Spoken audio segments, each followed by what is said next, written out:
नमस्कार दोस्तों।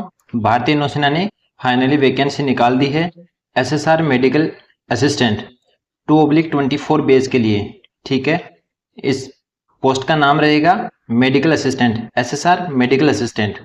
ठीक है, और जो वैकेंसी जो ऑनलाइन हम अप्लाई कर सकते हैं उसकी डेट रहेगी 7 सितंबर 24 से 17 सितंबर 24। भारतीय नौसेना काफी सालों से, जब से अग्निवीर स्कीम स्टार्ट हुई, लॉन्च हुई थी, तब से भारतीय नौसेना प्रयास कर रही थी कि उनके मेडिकल फील्ड के अंदर वैकेंसी लाई जाए। लेकिन सिंस अग्निवीर स्कीम आ गई थी तो बाकी ट्रेड्स के अंदर तो अग्निवीरों को पोजीशन कर दिया गया था, लेकिन मेडिकल फील्ड काफी सालों से इंतजार कर रहा था। काफी मैन पावर की शॉर्टेज हो रखी थी। दोस्तों, वीडियो के अंत तक जरूर बने रहना, जितना हो सके उतना शेयर करना और सब्सक्राइब कर देना, सो दैट उसके बाद में जब भी कोई अपडेट होगा तो हम वीडियो बना करके लाएंगे तो हम आपको नोटिफिकेशन के थ्रू आपको मिल जाएगा। तो ठीक है, बिना किसी देरी के हम शुरुआत करते हैं। आज का जो डिस्कशन हमारा रहने वाला है वो मोस्टली रहेगा एलिजिबिलिटी क्राइटेरिया के ऊपर। ठीक है, हम एज लिमिट के बारे में डिस्कशन करेंगे, एजुकेशनल क्वालिफिकेशन के बारे में डिस्कशन करेंगे, फिजिकल स्टैंडर्ड के बारे में डिस्कशन करेंगे, क्वेश्चन पेपर कैसा रहेगा, किस टाइप से क्वेश्चन पेपर्स आता है इंडियन नेवी के अंदर, और हमें जो प्रिपरेशन करनी है उसके लिए हमें क्या देखना चाहिए, मतलब किस प्रकार से हमें प्रयास करना चाहिए, वो सारी डिस्कशन हम अभी करेंगे। सिलेक्शन प्रोसीजर क्या रहने वाला है, पे स्केल क्या होगी, और बाकी कुछ इंफॉर्मेशन के बारे में हम बात करेंगे।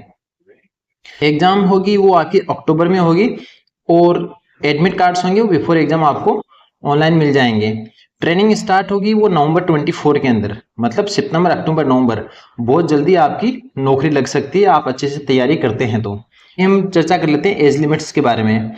जो एज लिमिट्स रहेगी वो 1 नवंबर 2003 से 30 अप्रैल 2007 के बीच में अगर किसी कैंडिडेट का जन्म हुआ है तो वो इस वैकेंसी के लिए अप्लाई कर सकता है। 1 नवंबर 2003 की डेट और 30 अप्रैल 2007 ये दोनों डेट भी इसमें इंक्लूड रहेगी। ठीक है, ये टेंशन नहीं लेना कि हाँ 30 अप्रैल 2007 मेरी डेट ऑफ बर्थ है तो मैं अप्लाई नहीं कर सकता, आप इसके लिए अप्लाई कर सकते हैं। जो एजुकेशनल क्वालिफिकेशन है इस पोस्ट के लिए वो 10+2 PCM फिजिक्स केमिस्ट्री मैथ वो होनी चाहिए फ्रॉम एनी रिकॉग्नाइज्ड बोर्ड के द्वारा all India, okay, with minimum 50% marks के साथ में।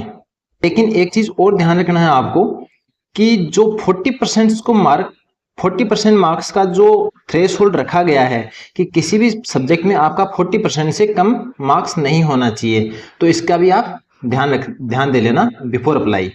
ठीक है, अभी हम बात कर लेते हैं फिजिकल स्टैंडर्ड के बारे में। ये मोस्ट इंपॉर्टेंट है। ऐसा नहीं करना है किसी भी कैंडिडेट को कि वो स्टडी के अंदर फोकस कर रहा है और फिजिकल स्टैंडर्ड के ऊपर कोई भी ध्यान नहीं दे रहा है।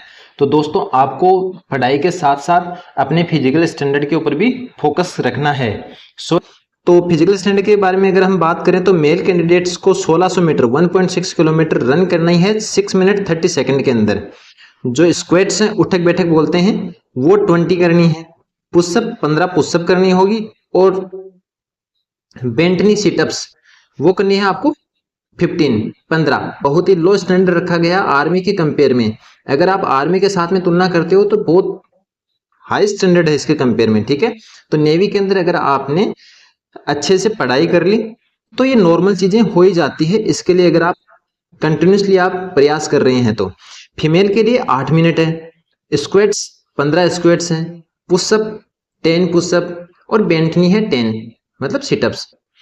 ठीक है, मिनिमम हाइट स्टैंडर्ड के बारे में अगर बात करें तो मेल एंड फीमेल दोनों को 157 मिनिमम आपकी हाइट होनी चाहिए 157 सेंटीमीटर्स। ठीक है, इसमें कुछ रिलैक्सेशन दिया गया है ट्राइबल्स फ्रॉम लद्दाख। ठीक है, वो उनका 155 अगर हाइट है 155 सेंटीमीटर अगर उनकी हाइट है तो that's okay. Andaman and Nicobar, Lakshadweep and Minicoy islands, अगर उन पे रहने वाले कोई कैंडिडेट्स हैं जो अप्लाई करते हैं इस पोस्ट के लिए तो उनकी भी 155।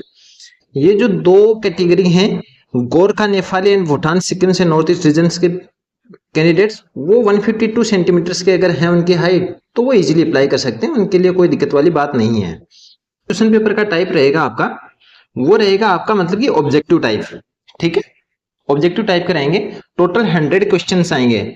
टोटल टोटल 100 क्वेश्चंस आएंगे, 25 क्वेश्चंस ईच सब्जेक्ट के अंदर, English, science, mathematics and general awareness.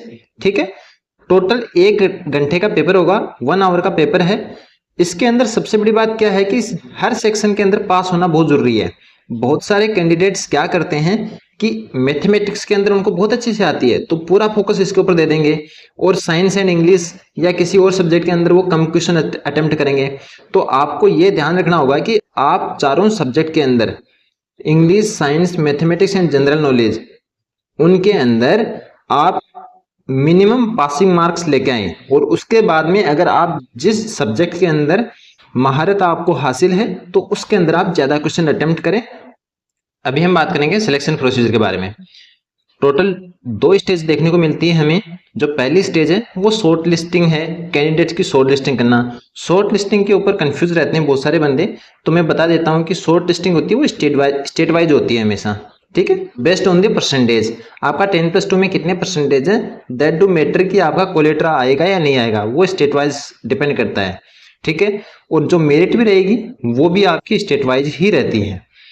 तो जो कैंडिडेट शॉर्ट लिस्ट हो जाते हैं, स्टेट वाइज होती है शॉर्ट लिस्ट, तो उनका स्टेज 2 के अंदर जाते हैं। और स्टेज 2 के अंदर क्या क्या होती है, सबसे पहले होती है रिटन एग्जामिनेशन, फिर होती है फिजिकल फिटनेस टेस्ट, उसके बाद में होता है मेडिकल, एंड देन जो कैंडिडेट ये सारी के सारी क्वालिफाई कर जाता है उसका फाइनली कोलेटर आता है, एंड देन वो ज्वाइन करता है चिल्का में, जहां पर ट्रेनिंग एस्टेब्लिशमेंट है। ठीक है, अभी हम बात कर लेते हैं प्रमोशन के बारे में। तो पे एंड अलाउंस क्या रहते हैं, ट्रेनिंग के टाइम पर स्टाइपेंड दिया जाता है 14,600 पर मंथ के हिसाब से। ठीक है, आफ्टर ट्रेनिंग आपको पे लेवल 3 के अंदर रखा जाएगा, जिसका मतलब पेमेंट है 21,700 से लेकर के 69,100। ये ऑफकोर्स बढ़ता रहता है इंक्रीमेंट के साथ साथ में, प्लस एमएसपी जिसको मिलिट्री सर्विस पे बोलते हैं, और आपका डियरनेस अलाउंस, महंगाई भत्ता वगैरह वो भी मिलते रहेंगे। आपको इसमें एक अपॉर्चुनिटी और मिलती है कि ऐसा नहीं है कि आप इसके बाद में ऑफिसर नहीं बन सकते, इसके बाद में आप इसमें इनरोल कर लीजिए। अगर आप में कैपेबिलिटीज है तो आप इन सर्विस में एसएसबी की तैयारी कीजिए और एग्जाम दीजिए, एंड देन क्वालिफाई करिए और अफसर बन जाइए। ठीक है, उसके बाद में जो आपका प्रमोशन है वो मास्टर फर्स्ट क्लास तक जा सकते हैं आप। जो पे बैंड रहेगा वो 47,600 से लेकर के 1,51,100 तक रहता है, plus DA, plus MSP and other allowances. ठीक है, बहुत सारे अलाउंसेस है, अगर आप गूगल भी मारेंगे तो आपको बड़ी लंबी चौड़ी लिस्ट मिल जाएगी। ठीक है, बेनिफिट्स की अगर आप बात करें तो ड्यूरिंग ट्रेनिंग आपको सब कुछ प्रोवाइड होता है, रीडिंग मटेरियल वगैरह, अकोमोडेशन, फूड, बुक्स, एवरीथिंग। ठीक है, medical facility, LTC for self, leave भी मिलेगी, children education allowance, hostel subsidy and बहुत सारे और भी अलाउंसेज है। अगर हम सभी के बारे में चर्चा करें तो वीडियो बड़ा लंबा हो जाएगा, इसलिए हम नॉर्मल इसके ऊपर फोकस कर रहे हैं। अभी देखिए सबसे बड़ी बात क्या है, इंश्योरेंस कवर 75 लेव का इंश्योरेंस कवर है अगर कुछ होता है इंसिडेंटली अनफॉर्चुनेटली तो। ठीक है, अभी हम बात कर रहे हैं फॉर्म कैसे भरना है, तो इसके ऊपर मैं एक डिटेल से वीडियो अलग से बना दूंगा। जैसे 7 तारीख को जैसे ही खुलता है पोर्टल तो आपको वीडियो मिल जाएगी। अभी हम बात कर लेते हैं कुछ डूज एंड डोंट्स की, क्या करना और क्या नहीं करना है। टेटूज, अगर आपने अपने शरीर पर कोई टेटू वगैरह नहीं बनवा रखा है तो मत बनवाइए, कोई जरूरत नहीं है। ठीक है, आपकी पहचान आपकी सर्विस से होती है, आपके अपने करेक्टर से होती है, टैटू वगैरह बनाने का कोई जरूरत नहीं है। फौज है, बड़ी रेपुटेड सर्विस है। जब आप यूनिफॉर्म पहनते हैं तो यूनिफॉर्म से बाहर विजिबल नहीं रहने चाहिए टैटूज। ठीक है, अगर ऐसा है तो उनको आप देख लीजिए। जब आप मेडिकल एग्जामिनेशन के लिए जाते हैं तो आपके ईयर क्लींस रहने चाहिए। ठीक है, वैक्स वगैरह यूज कर लेना, इससे किसी भी दुकान पे आपको मिल जाएगी 10-20 रुपए में, 50 रुपए में आपको वैक्स आती है, वो डाल लेना कान के अंदर एंड देन साफ कर लेना। ठीक है, clean the teeth prior medical, अपने दांत वगैरह अच्छे से क्लीन रखिए। ये तो नॉर्मल एटिकेट्स हैं, बेसिक एटिकेट्स हैं जिसके ऊपर आपको हमेशा फोकस रखना चाहिए। ठीक है, डिसिप्लिन सबसे बड़ी बात है, मोस्ट इंपोर्टेंट बात यही है कि क्योंकि रेपुटेबल सर्विस है ये। ठीक है, इसमें सिलेक्शन आपका मेरिट के अकॉर्डिंग होता है, ऐसा नहीं कि भैया ये गरीब है ये अमीर है तो इसको अलग रूप से ट्रीट किया जाएगा। जब आप जाओगे एग्जामिनेशन सेंटर के ऊपर तो वहां पर पूरी वीडियो रिकॉर्डिंग की जाती है, कोई ऐसा कोई इल्जाम नहीं लगा सकता कि हाँ भाई मेरे साथ में नाइंसाफी हुई है या कुछ गलत हुआ है। ठीक है, अप्लाई ऑनलाइन करना, आपको लिंक आपका एक्टिवेट होगा 7 सितंबर 24 को। ठीक है, लिंक आपको मैं प्रोवाइड करवा दूंगा और इसके ऊपर डिटेल पूरी की पूरी वीडियो बना दूंगा। आप कमेंट बॉक्स के ऊपर मेरे को बता दीजिए, आपको सारी डिटेल्स मिल जाएगी। ठीक है, इसमें एक चीज का ध्यान रखना आपको, always use official website of Indian navy while applying the online form. Okay, जैसे लिंक के बारे में बताया कि लिंक आपको मैं प्रोवाइड करवा दूंगा। इन सब के बीच में एक छोटी सी आपसे रिक्वेस्ट है कि प्लीज चैनल को सब्सक्राइब कर देना, सो दैट कोई भी अपडेट्स आएगी वो आपको तुरंत मिल जाएगी।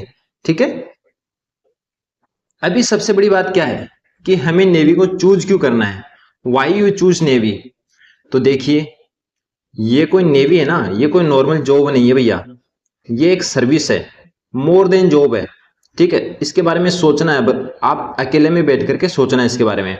आप एक्सप्लोरिंग योर लाइफ, आप जब इनरोल हो जाते हो नेवी के अंदर तो आपको मल्टीपल कंट्रीज विजिट करने का मौका मिलता है, आप बहुत कुछ देखते हो। ठीक है, बहुत अपॉर्चुनिटीज मिलती है आपको। ठीक है, अगर आपके अंदर पोटेंशियल है तो मतलब अगर आप में पोटेंशियल है तो आप नेवी के अंदर बहुत कुछ कर सकते हैं। ऐसा नहीं है कि आप एज ए फौजी आ गए और उसके बाद में आप अंदर से कुछ कर नहीं पाओगे, अफसर्स वगैरह बन सकते हो, बहुत कुछ। ठीक है, आपका एक्सपीरियंस सर्विस के अंदर भी काम करेगा और सर्विस के बाहर भी काम करेगा।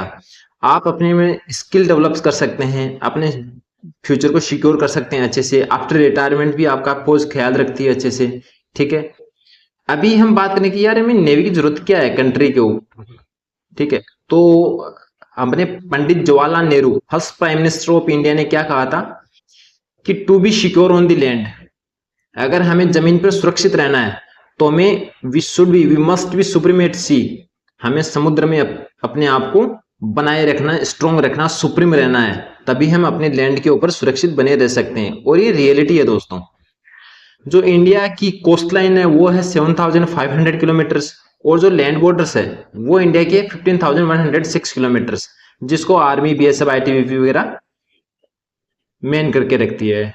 इसके साथ साथ में इंडियन नेवी क्या करती है, EEZ एक्सक्लूसिव इकोनॉमिक जोन, जो कि 2 मिलियन स्क्वायर किलोमीटर से भी ज्यादा है, उसका भी सारा का सारी जिम्मेदारी भारतीय नौसेना की रहती है उसको सुरक्षित रखने की।